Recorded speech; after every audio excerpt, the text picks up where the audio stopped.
So you lived in Woodford from 1946. Yes, yeah. Can you tell me about some of the changes that took place? Well, George Lane was really a lane in those days. I know there was I used to go a lot, there was a Woolworths halfway down, which we frequented because it was nothing over sixpence or something. And so we spent a lot of our time down there. The church was quite different from the way it became because it was burnt down. And I can remember seeing the flames from where in Highview Road where I lived at the time. Wow. And I can remember seeing the flames and rushing down to see what was going on to find it was on fire. And we held a church after that in the hall. How long were you at the hall for? 2 or 3 years. I honestly can't remember exact, but it was a long time before we could rebuild a church, I know. How was the church rebuilt? I mean, did everybody from the congregation help?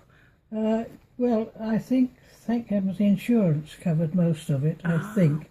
Although we had all sorts of things going on to raise money. And was it at the hall that you had those things? Yes. What sort of things? Bring 'em by and pet shows. I remember we had at some stage budgerigar shows. I used to enter some budgerigars of mine to that. And I think that the children did a dancing display, as far as I remember. And honestly, anything we could think of that would raise money, because we wanted to have a little more than just the shell of the church. We wanted cushions for the pews and things like that we were aiming at. Did you find the hall a comfortable place to be while you were waiting to go back into the church? Well, we never thought about it. I mean, it's all we had, so it didn't cross our minds to either feel comfortable or it's just what we had. Did you enjoy going to the hall for the services? Yes. Oh yes. And I just liked being part of the church. It was part of my life, A big part of your life? Yes, indeed. Okay. And I was the sacristan for 12 years, I think. And did you have that job while you were at the hall? Did you continue with that? No, we went back, back into the church. So when you were at the hall, did you have a duty with the church then? I think I was a sidesman, whatever the sideswoman you'd have to say these days. What is a sideswoman? You just greet people as they come in and find them a seat if they don't know where to go. Oh, okay. I mean, some people had their own seats always, at all times, but someone else coming in might go and sit in the wrong seat, and somebody'd come in and bristle because their seat was taken. So you had to make sure they went to somewhere that wasn't taken. You said that Woodford was really different. You said that George Lane was just a lane. Yeah. Is there any other part of Woodford that really changed over the period that you were living there? I just can't remember. I mean, transport changed a lot. In what way? Well, perhaps I'm thinking of here, transport changed, yes, down there. I can't think of it, it was just a village almost in those days rather than a bustling town as it became in due course. Did you prefer it as a village?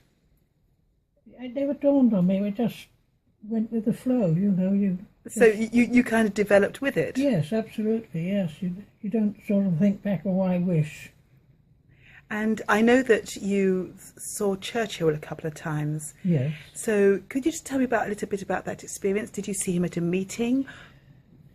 I can't remember exactly how it all happened, but we all gathered to have that statue of him built. Oh, yes, yes. And my children at that time, I think, was something like 5 and 7. And I was absolutely determined that they were going to see him. not that they would remember, but I could tell them when they were grown up. So we got there, they had cordoned off just below by the statue with ropes. So I got there very early because I wanted them to see him. Mm-hmm. We were still not early enough. We were still about 3 paces back because people got there. It must have been at the crack of dawn. But somebody saw the children and pulled them to the front. Oh, lovely. And gave them a Union Jack each and said, now, when he comes, I want you to wave this to him. Which they duly did, you know. So we stood there, and then that's when we saw him unveil his statue. What did you think of him? Was he old? Was he frail? Did you think that at the time? No, not a bit. Oh, he was still quite sturdy. But to me, he was still the leader of our country, you know.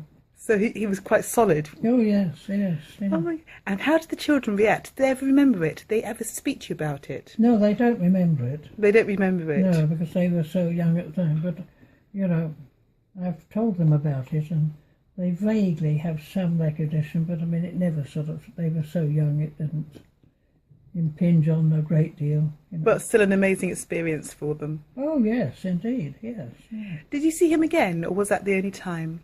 I've seen him when he's driven through waving, you know, in his car now and again. He used to come and visit because he was our MP. But that was the time that you actually saw him quite close up. Yes, yes. Otherwise, it's just sort of as he passed in a car waving, or you know. So, were you in Woodford for the 1950 elections? You know, when he lost. Because he lost one election, didn't he? Yes, he did. You know, I can't remember. Yes, I must have been, yeah. But you don't remember whether there was a lot of excitement or a lot of upset because he lost?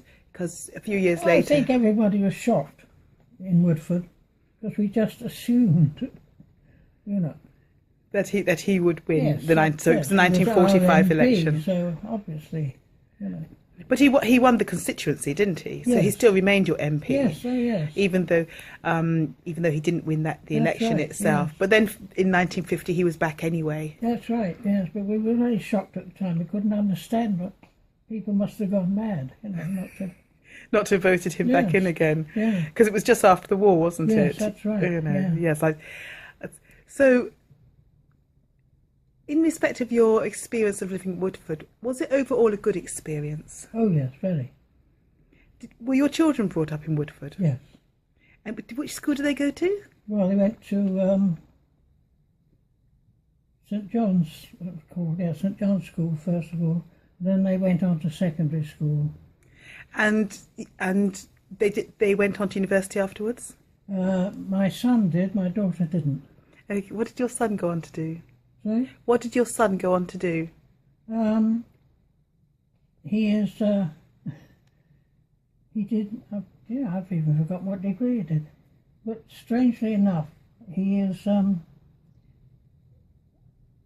he when he was at university, he came back and he said, I've got some news for you and I know you're not going to like it. So I said, oh, good heavens, don't tell me you're going to get married. He said, no, don't be stupid, of course I'm not. I said, what's it? He said, I'm not going to go into teaching. So I said, oh, that's all right, I don't mind. I said, as long as you do a job that's legal and you're earning enough to keep me in my old age, I don't mind what you do. Needless to say, he's been in teaching ever since. And even now, he's long since retired himself. Were you a teacher? Yes. And you were a teacher in Woodford? Yes. Which school? Hmm? Which school? Do you know, I can't even remember. I was at Enfield County High, then I went to Southgate. So I was living there, but I went to Southgate Grammar School, as it was in those days. So, then it became comprehensive, and so I've been to the whole gamut. And now you've moved a little bit away from Woodford, but your connection with this church is still quite strong. Oh yes, yes, yes. Because even though you can't get to them, they come to me. They come to you. Yes. Thank you so much for your time. I really appreciate. And then when I finished teaching, I retired from teaching. I became a chaplain at Woolworths Scrubs, Oh my goodness, how fascinating. which is a lot easier than teaching.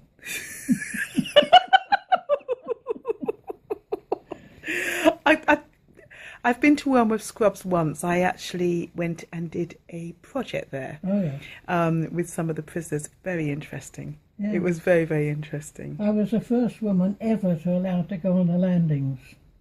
Oh my goodness me. And, this was when you were still living in Woodford? yes, My goodness me. I used to go up by train, you know. Gosh, that's really quite amazing. And people used to say, aren't you afraid? I said, good heavens, no. I said, because I know if anyone even put a finger on me, the others would lynch them. So I've got no problems, you know. You've had a really fascinating life. Yes, I have. But it's, you know, I've taught all girls, all boys, mixed, comprehensive. Thank you. And special education. And special education as well. Yeah, I went into, I did a year's course and then I opened a unit for so-called maladjusted boys in the East End of London to finish up with. My goodness me. That other teachers wouldn't teach. It was money for jam, you know, I used to, And all this while you lived in Woodford? yeah. Did you have good friends in Woodford? Yes, but, you know, I had friends locally and from the church mostly, obviously. And, but of course I've long since outlived all of them, almost all of them.